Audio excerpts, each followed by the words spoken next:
Assalamualaikum warahmatullahi wabarakatuh. Selamat pagi kepada Bapak dosen pengampu proyek 5 dan selamat pagi kepada rekan-rekan yang telah hadir pada kesempatan kali ini. Pada kesempatan kali ini kami akan mempresentasikan mengenai proposal PLTA kami yang berjudul Pengembangan Fitur Data Evaluation Otomatis pada Conference Management System menggunakan NLP. Sebelumnya, perkenalkan saya Isyana Putri Indriana dengan rekan saya Syahla Salsabila dan Elsa Monika Sinaga. Baik, kami akan masuk kepada yang pertama yaitu bab 1, pendahuluan. Di sini terdapat latar belakang dari proposal kami, yaitu untuk pengolahan artikel konferensi dilakukan melalui Conference Management System untuk mendukung proses seleksi dan juga publikasi ilmiah. Namun pada tahap Dex Evaluation, khususnya penilaian kesesuaian topik dan kualitas referensi masih dilakukan secara manual oleh editor. Kondisi ini menyebabkan proses evaluasi memakan waktu dan juga bersifat subjektif, serta berpotensi meloloskan artikel yang tidak sesuai dengan topik dan juga memiliki kualitas referensi yang rendah, sehingga meningkatkan beban editor dan menurunkan efisiensi seleksi. Untuk mengatasi permasalahan tersebut, dikembangkan fitur Dex Evaluation yang terintegrasi dengan Conference Management System otomatis dengan berbasis NLP untuk mendeteksi kesesuaian topik dan menganalisis referensi. Fitur ini mempercepat dan menstandarkan proses seleksi artikel serta mengurangi beban editor. Dari latar belakang tersebut didapatkan rumusan masalah sebagai berikut. Yang pertama, bagaimana mengembangkan sistem yang mampu mendeteksi kesesuaian topik atau scope mismatch. Yang kedua, bagaimana melakukan pemeriksaan kualitas referensi serta klasifikasi antara jurnal dan juga conference. Dan yang terakhir, bagaimana mengintegrasikan fitur analisis kualitas paper ke dalam conference management system sehingga dapat dimanfaatkan oleh P3M maupun penyelenggara konferensi lainnya sebagai bagian dari proses screening. Selanjutnya adalah tujuannya. Yang pertama adalah meningkatkan efisiensi dan juga akurasi deteksi kesesuaian topik atau scope mismatch pada naskah ilmiah melalui otomatisasi analisis berbasis NLP untuk mendukung proses Dex Evaluation yang lebih cepat dan juga konsisten. Selanjutnya adalah meningkatkan ketepatan analisis kualitas referensi yang mencakup self-citation, jumlah referensi atau reference count, reference year atau tahun publikasi referensi, serta identifikasi referensi konferensi yang berlebihan. Kemudian yang terakhir adalah menghasilkan sistem analisis naskah yang terintegrasi dengan Conference Management System untuk mendukung screening berbasis data. Selanjutnya adalah manfaatnya. Yang pertama ada manfaat teoritis, yaitu berkontribusi pada kajian NLP untuk analisis kualitas naskah ilmiah, lalu menambah referensi penelitian tentang automated paper screening berbasis NLP, dan menjadi dasar pengembangan penelitian lanjutan evaluasi otomatis naskah ilmiah. Untuk manfaat praktisnya, yang pertama meningkatkan efisiensi screening naskah dengan mengurangi beban pemeriksaan teknis manual, lalu menyediakan modul analisis terintegrasi pada Conference Management System untuk penggunaan yang berkelanjutan, dan yang terakhir mendukung publikasi ilmiah yang lebih efisien, transparan, dan sesuai standar. Selanjutnya untuk ruang lingkup dari sistem sendiri, yang pertama itu untuk pengembangan dari sistem scope mismatch sendiri menggunakan pendekatan algoritma similarity based. Selanjutnya itu untuk pengembangan analisis referensi untuk penilai kualitas referensi ini menggunakan text parsing yang mencakup jurnal referensi, tahun referensi, excessive conference, dan juga pendeteksi self-citation. Selanjutnya itu untuk yang ketiga itu integrasi hasil analisis scope dan juga referensi ke dalam Conference Management System. Selanjutnya untuk batasan sendiri, yang pertama itu pengembangan fitur ini tidak untuk analisis referensi tidak mencakup deteksi ke citation cartel, kemudian authorship isu, dan juga penilaian kualitas jurnal dan juga plagiarisme. Karena untuk plagiarisme sendiri ini berada di luar cakupan dan juga ditangani oleh layanan lain. Kemudian untuk deteksi scope mismatch ini dibatasi dengan pendekatan similarity based tanpa penggunaan supervised learning, serta pengembangannya hanya berfokus pada analisis dan juga integrasinya dengan CMS yang sudah ada. Selanjutnya adalah bab 2, yaitu tinjauan pustaka. Ini adalah karya ilmiah atau aplikasi sejenis. Yang pertama ada Trinka AI yang diciptakan oleh Crimson Interactive. Kemudian ada An Automated System for Classifying Conference Paper yang ditulis oleh Son Ngan Chon Han. Dan yang terakhir adalah Paperpol yang diciptakan oleh Cactus Communication.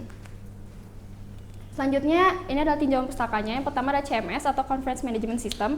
Ini adalah sistem yang terintegrasi untuk mengolah konferensi, mempermudah koordinasi, dan meningkatkan efektivitas layanan. Kemudian ada DX Evaluation. Ini adalah tahap awal editor menilai kesesuaian, kualitas, dan juga kepatuhan naskah. Yang tidak memenuhi standar akan langsung ditolak tanpa peer review. Selanjutnya adalah scope mismatch. Ini adalah ketidaksesuaian naskah dengan ruang lingkup jurnal atau konferensi. Ini juga menjadi salah satu alasan utama desk rejection karena editor hanya menerima naskah yang relevan. Selanjutnya adalah reference checking. Ini tuh untuk memastikan referensi yang digunakan itu akurat. Kesalahan seperti misquotation atau sumber yang tidak valid akan melemahkan kredibilitas naskah. Lalu yang terakhir adalah NLP atau Natural Language Processing. Ini adalah cabang komputasi untuk memproses bahasa manusia. Selanjutnya di sini terdapat TF-IDF, tetapi sebelum masuk ke perhitungan TF-IDF akan dilakukan text parsing terlebih dahulu. Di mana text parsing ini digunakan untuk reference checking dan juga untuk scope mismatch. Untuk reference checking sendiri digunakan untuk mengambil informasi teknis secara otomatis, yang mana nanti sistem ini akan men-scan dan juga menghitungnya. Sementara untuk scope mismatch sendiri nantinya dari judul dan juga abstrak di dalam paper akan dilakukan proses pembedahan dan juga pembersihan dengan cara proses case folding, filtering, dan juga steaming. Tujuan awalnya itu untuk mendeteksi scope mismatch, yang mana jika tidak sesuai maka tidak akan diproses lebih lanjut. Selanjutnya, jika teks sudah dibersihkan maka akan langsung ke bagian masuk ke TF-IDF. Sesuai dengan slide, TF-IDF sendiri akan memberikan bobot di setiap katanya. Di mana TF sendiri ini untuk menghitung seberapa sering kata muncul di dalam dokumen, dan IDF sendiri untuk menurunkan bobot jika kata tersebut memang cukup umum dan menaikkan bobot jika kata tersebut spesifik atau unik di dalam korpus. Selanjutnya, hasil dari paper dan juga dari tema nanti akan direpresentasikan dalam nilai yang disebut dengan bobot W. Selanjutnya, jika kita sudah menemukan bobot dalam berbentuk vektor, maka akan dilakukan Gaussian similarity, di mana nanti akan menghitung kemiripan antara vektor paper dan juga vektor tema yang dengan cara menghitung sudut kosinus di antaranya, di mana skornya di antara 0 sampai dengan 1. Jika skornya mendekati 1, maka paper tersebut semakin mirip dengan tema konferensi, yang mana sehingga proses evaluation semakin objektif sesuai dengan data teks yang ada.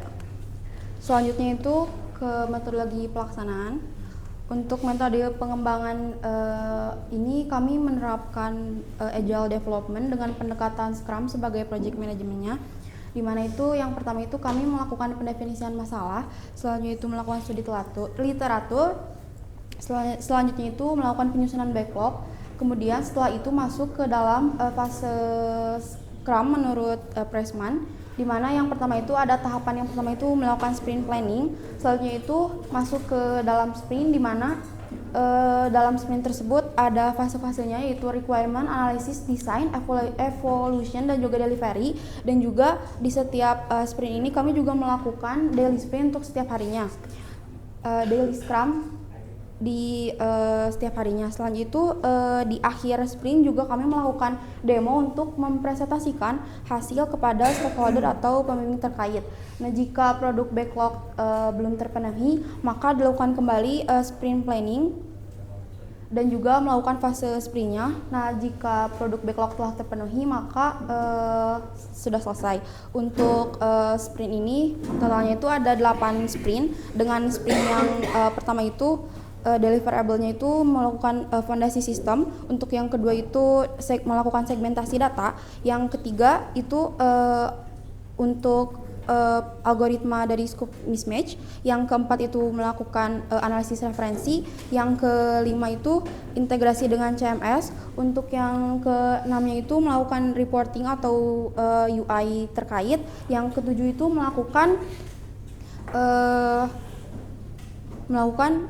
finalisasi dan juga optimalisasi. Nah, yang ketujuh itu testing dan juga optimalisasi secara keseluruhan. Nah, yang terakhir itu adalah finalisasi. Selanjutnya itu untuk perangkat pendukung dari sistem ini, yang pertama itu ada Python sebagai engine dari NLP-nya. Kemudian untuk webnya sendiri kami menggunakan Laravel sebagai framework dari PHP. Selanjutnya itu ada Postgre sebagai database-nya dan juga Postman. Selanjutnya di sini terdapat Baik, sekian dari kami. Apabila ada pertanyaan ataupun masukan, kami persilahkan.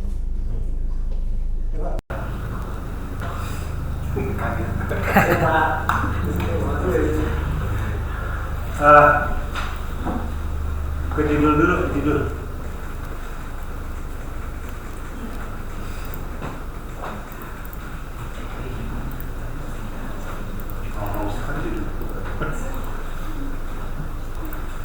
Ya. Jadi pertama gini, kalau konferensi itu punya kriteria apa topik atau apa istilahnya ya, dan sebelum didistribusikan ke reviewer ada desk, gitu ya. Nah, desk dengan CMS, desk nambah atau desk CMS nambah desk atau desk nambah CMS, atau nah kalian itu di desk atau di CMS? Di buat desk. Jadi desk itu CMS itu ini pasif, apa, sama sekali tidak di tangan. Berarti yang diperlukan adalah apakah output desk masih harus di CMS, diumpankan ke CMS, diperlukan oleh CMS.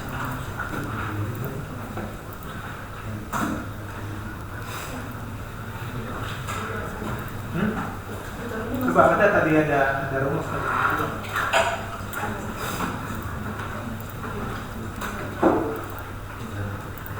Integrasi fitur, analisis, kualitatif dengan CMS sehingga dapat dimanfaatkan, melakukan pemeriksaan. Ya. Jadi nomor 3 ini posisinya seperti apa? Jadi dari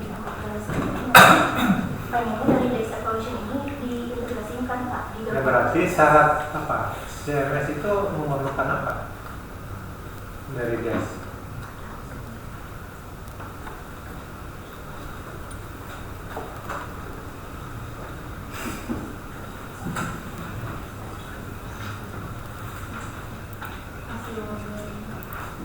Kalian yang buat desk, kalian lalu mensuplai informasi apa ke CMS?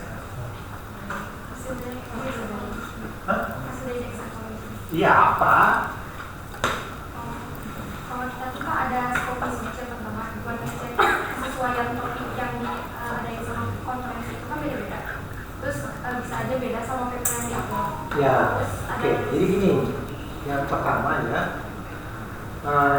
harus bisa mengurangi beban atau memudahkan proses di desk itu. Artinya gini, apakah desk bisa mengeliminasi? Enggak. Jadi hanya menambahkan, memberikan informasi-informasi tertentu yang harus bisa diumpankan ke CMS, gitu aja. Nah itu harusnya itu yang dulu dibicarakan. Jadi kalian ini udah banyak yang dikerjakan, tapi fokus dan esensinya nggak kelihatan. Langsung rumit kalian bikinnya. Yang sederhana nggak dipikirin. Oh ini dibagi dia ada tambahan, dibuat dulu desknya. Waktunya apa? Langsung nggak bisa jawab. Ya kan? Waktu desk apa? Report. Ya, saya nggak berharap itu jawabannya. Yang konkretnya itu kita berbicara sebagai input ke CMS. Itulah waktu dari desk. Ya. Coba maju lagi. Tujuan coba. Nah, ini baru ini kayaknya dari yang 1, 2, 3, 4, 5 ya, yang bicara teori manfaat teoritis, manfaat praktis. Ya, ini kalian pasti ada rujukannya ya. Di mana menemukan data yang disebut manfaat teoritis, manfaat praktis?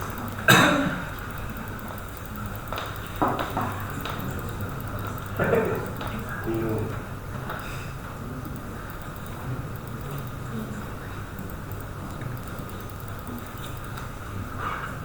Yang jelas ya, kalau kita googling ada yang begini, ada manfaat teoritis.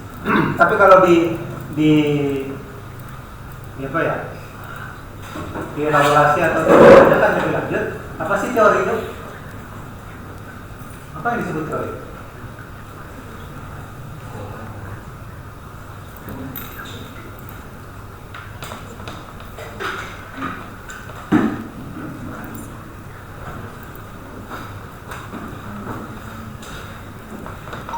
Nggak tahu, nggak pernah punya rasa ingin tahu apa definisi teori.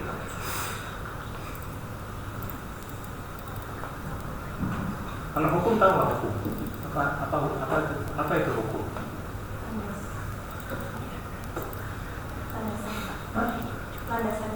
Landasan. Hukum landasan. Hukum bisa digunakan landasan mungkin iya. Pernah dengar di mana? Apa yang pernah dengar tentang hukum? Hukum apa gitu? Hukum apa? Teori apa gitu? Pernah dengar nggak? Nyambung di sini. Jadi kalau misalkan ya, mungkin yang sering dengar adalah hukum gravitasi ya, sama teori gravitasi. Ya. Nah, jadi kalau kita ambil satu teori, lalu kita lakukan sesuatu, kita berkontribusi ke situ gitu. Hebat benar. Apa iya sih?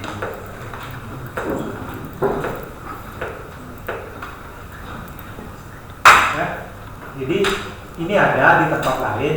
Kalau di tempat kita itu saya memudahkannya aja adalah kalau manfaat itu adalah masalah kehidupan.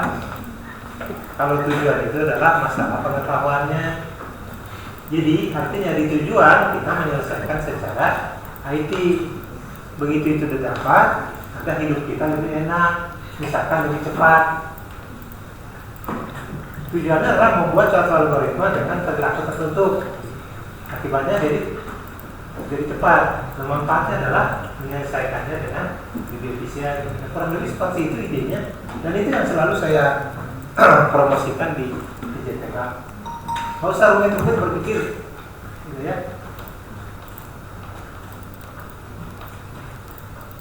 Gitu. Jadi ini hati-hati, bisa jadi ini nggak benar. Berkontribusi pada kajian NLP untuk analisis kualitas data ilmiah. Kalau melulu berdasarkan kalimat itu, maka di sini sudah hampir pasti nggak ada teori. Menambah referensi penelitian, homo itu bukan teori. Gitu. Ya, coba. Jadi saya nggak mau kasih tahu teori itu apa, hukum itu apa. Nanti baca jadi terkesan jadi susah lupa dan ya. Agar mudah mungkin coba hukum gravitasi dengan teori gravitasi bedanya apa dan mana menjelaskan yang mana, mungkin gitu nanti ya. Ya, itu aja dari saya. Kemauan konfalis untuk basic conversion. Yang deteksi itu apa sih? Sesuai topik untuk reference analisis kita ada substitution. Jadi menghitung substitutionnya ini seberapa banyak. Lalu ada membandingkan antara konferensi dan juga konferensi di beberapa jurnal. Jadi dibandingkan ini tuh lebih besar yang mana menjadi untuk referensinya. Lalu ada komunikasi jumlah referensinya. Kan kalau basic conversion itu selain dari tema ada juga matematika.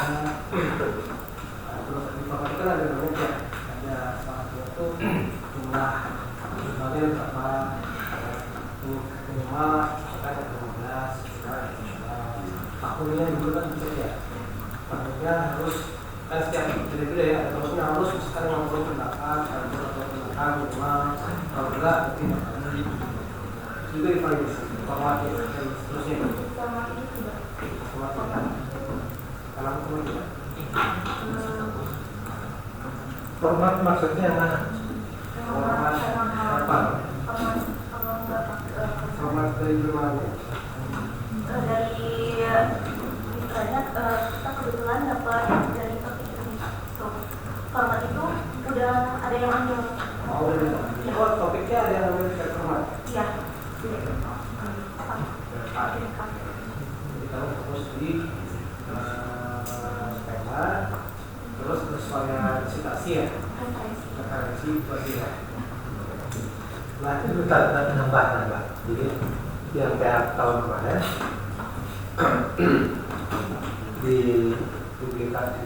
coba ditulis di salah satu ini jurnal, sukses ditolak. Nah yang ditolaknya itu adalah kan harus ada judul dan seterusnya gitu ya. Oh yang salah satu putri itu nggak ada, mungkin lupa, langsung reject. Nah itu kategori des kalau versi jurnal itu. Jadi kalau ada itu dari surat kisah ya, kalau itu kalau misalnya kita salah itu kan bisa jadi cuma mungkin ada jurnal ya, ada kelak itu bisa jadi.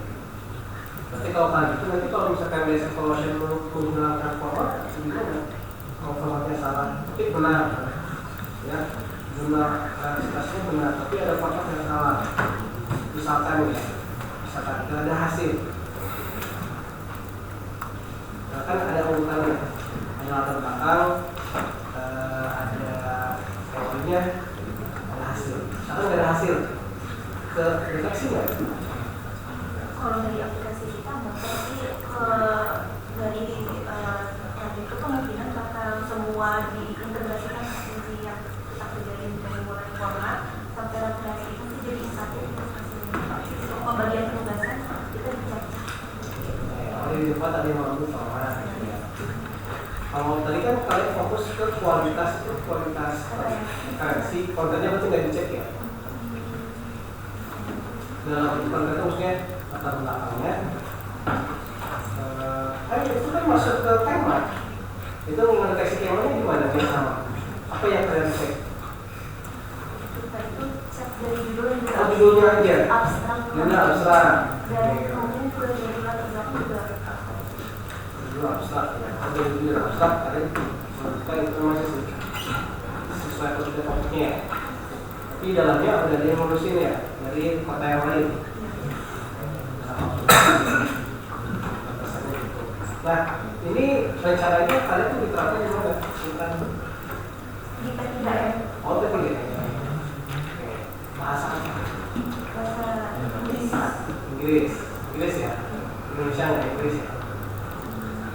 Dari mitranya sebenarnya minta kan untuk Indonesia juga, tapi kalau misalkan yang lama itu yang berpusat itu masih Inggris dulu. Udah, kalau misalkan bahasa Inggris, fokus nanti di batasannya juga bisa. Karena nanti perangkatnya bisa beda. Ini bisa beda. Maksudnya lebih beda kan. Kemudian boleh soal itu.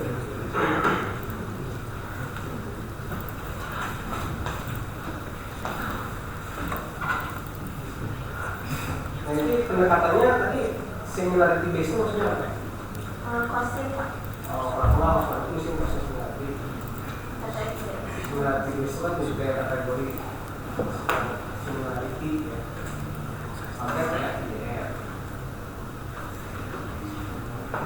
Coba lihat di sebelah.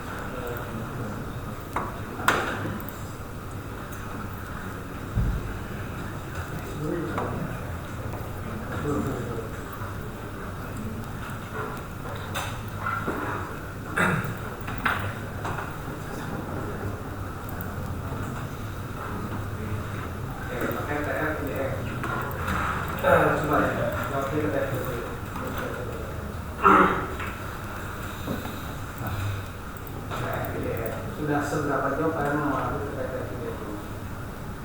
Untuk TPDF sendiri kita udah seberapa jauh. Kalau misalkan sebelum pakai TPDF kita ngelakuin testasi dulu Kak. Testasi. Iya. Ya gimana testasi? Testasi itu nanti ngebedah dan juga ngebersihin dari kata-katanya Pak. Jadi nanti akan dilakukan proses scaffolding, stillman sama skimming Pak. Itu pre-processing ya? Iya. Pre-processing maksudnya apa sih? Masuk ke tahapan selesai itu. Dia di testasi Pak. Jadi software itu ada pre-processing, ada simulasi gitu ya. Saya itu ada Di PPT maksud tadi diomongin aja Pak yang masalah testasi gitu. itu dulu ya. Jadi tapi sama seperti yang dulu ya. Karena belum kesini, mau ini, nanti hasilnya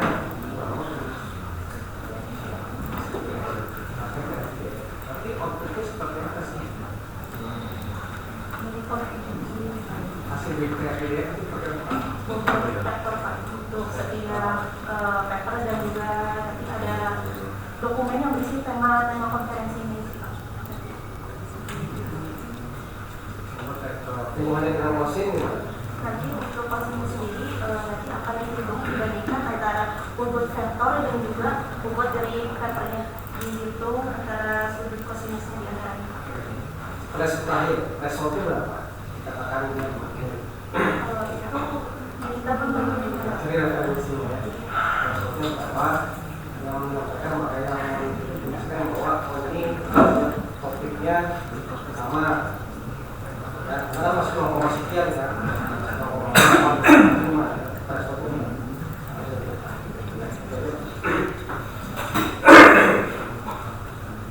Oke, kalau dari saya sih balik lagi ke judul dulu.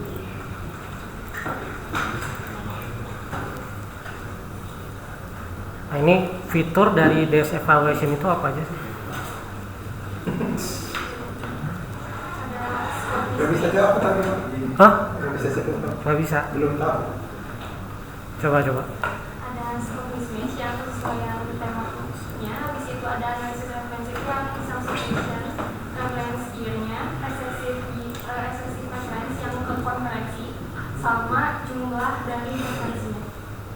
Itu semua dilihat dari satu artikel atau harus nyari keluar? Kayak ya kita percaya sama artikel yang dia upload aja atau kita harus cari dari luar untuk verifikasi bahwa oh iya. Jadi hanya ada yang dikasih aja.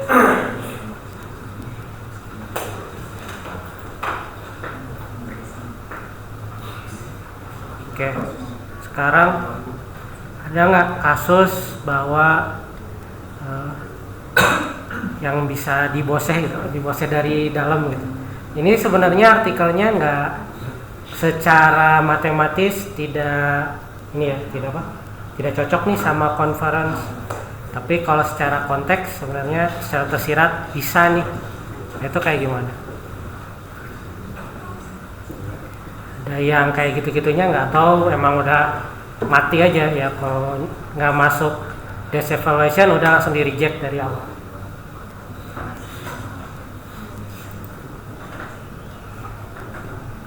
Kalau menurut kita tuh cuma buat ngasih hasil reportnya doang, semua tulisan itu nanti ada di editornya, jadi editornya bisa ngasih. Oke, jadi reportnya itu kayak gimana? Bobotnya, discrete gitu atau gimana?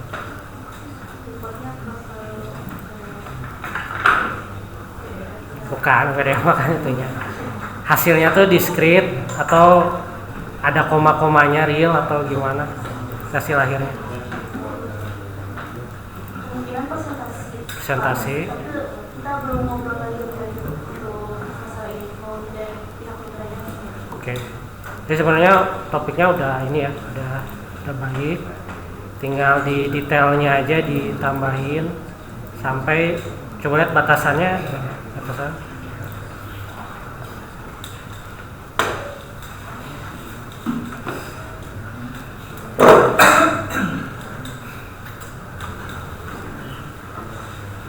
tadi ya kayak yang gimana kalau yang di BOSE dan kawan-kawan itu harus ada di batasan.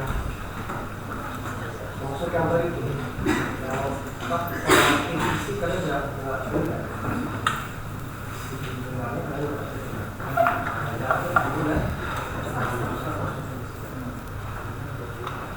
Udah sih itu aja.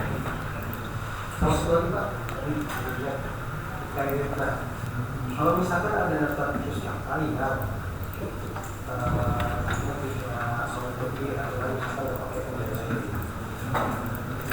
kan hanya mengekstrak saja kan, ada terus informatif juga kalau penting, nanti masih lolos kan. Misalnya kita pakai teknologi, makanya misalnya pakai teknologi saja. Sedangkan kalian kan fungsinya ya sudah ekstrak saja, yang penting tahunnya aman, terus sifatnya lolos. Tapi sebenarnya saya pernah pakai CMS-nya punya ini ya. Jadi judul abstrak tuh copy sendiri, terus daftar pustaka biasanya copy sendiri Pak sebenarnya. Nggak harus masuk ke PDF sama docnya harusnya. Jadi udah nggak tahu juga ya versinya kayak gimana. Apakah harus ekstraksi dokumen? Ada nggak sih? Enggak kan ya? Di kalian ada ekstraksi dokumen nggak? Dokumennya bentuk PDF, doc atau udah field aja? Belum kasih tahu ya. Jadi PDF Pak? Ya nggak tahu sih. Biasanya kalau misalnya di jurnal lain kan cuman field aja, masukin judul, masukin abstrak, sama masukin referensi. Jadi nggak perlu masuk ke PDF. Konten. Ya. Konten tidak nggak perlu ke. Yang tadi mau misalkan ini berbicara karena kalau misalkan tadi formatting case yang kata dan tidak masuk khusus untuk yang itu ya udah terserah ya. Kalau saya tidak jadi bisa lolos dari saya pakai apa misalkan siapa lagi dia saya ini kan standarnya sama ya karena cuma yang satu aja itu bisa lolos. Atau misalkan ternyata si daftar wisatanya nggak ada, nah, apakah perlu akses keluar dan cek? Kalau hanya sebatas melihat di yang diupload, nah, apakah perlu dicek keluar untuk memastikan daftar wisatanya tadi itu kalau pakai Mendeley itu kan sudah pasti ya integrasi ya. Kan ada juga yang manual juga sih, tapi yang manual. Tapi paling mau dicek lagi aja dia kamu pakai case itu. Yang biasa kalau pakai terminologi umum yang disebut dengan desk evaluation itu justru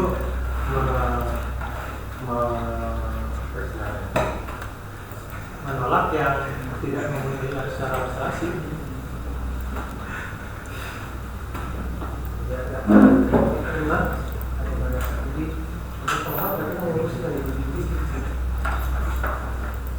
Harusnya ada juga di situ Pak.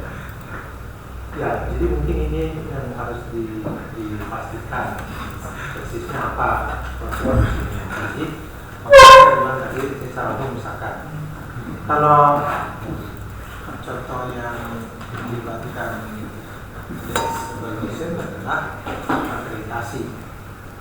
Ya. Jadi sebelum apa yang disebut dengan lapangan lah gitu ya, dilakukan dulu pemeriksaan secara tes ngumpul itu biasanya para asesor itu, dan di sana ada yang diputuskan ini nggak layak dilanjutkan. Nah, kalau layak baru itu visit didatangi, datanglah ke perguruan atau di masing-masing. Nah, punya kalian barangkali sudah ada sistemnya yang setara dengan yang saya cerita, tapi di sana namanya CMS. Tapi CMS ini ditambahin lagi ke yang lain. Kebetulan dikasih nama desk, itu saja. Nah, supaya orang tidak salah paham dengan apa yang dipahaminya sendiri, ya kamu membuat definisinya masing-masing. Itu konteksnya tadi kenapa saya tanya dari desk itu bisa menolak enggak Ternyata kan enggak.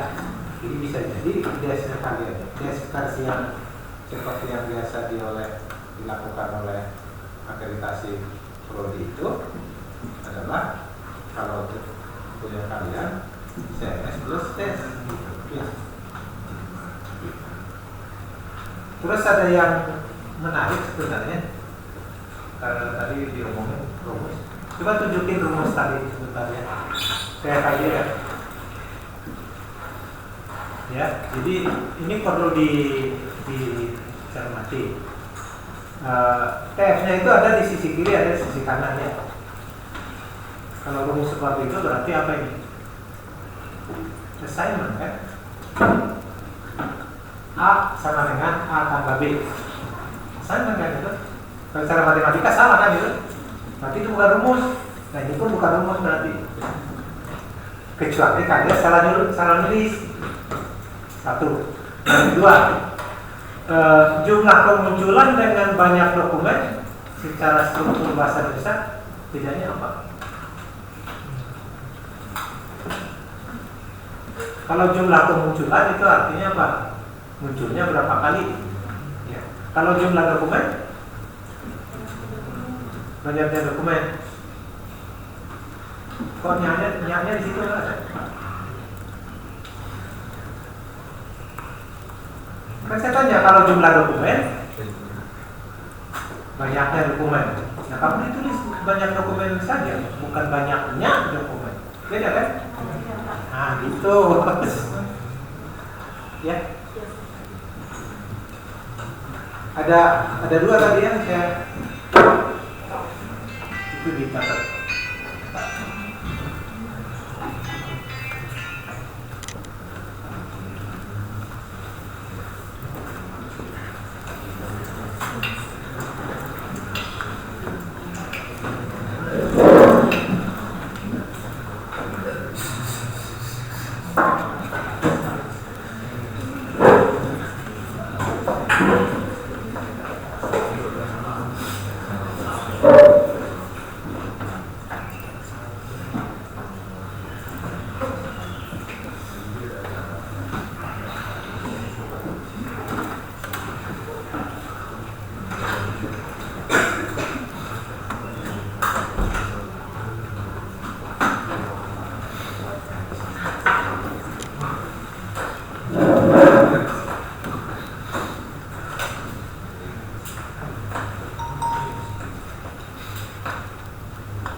Masih itu teh. Udah selesai. Nggak tahu. Tadi ada pertanyaan aja lagi Bapak. Udah selesai atau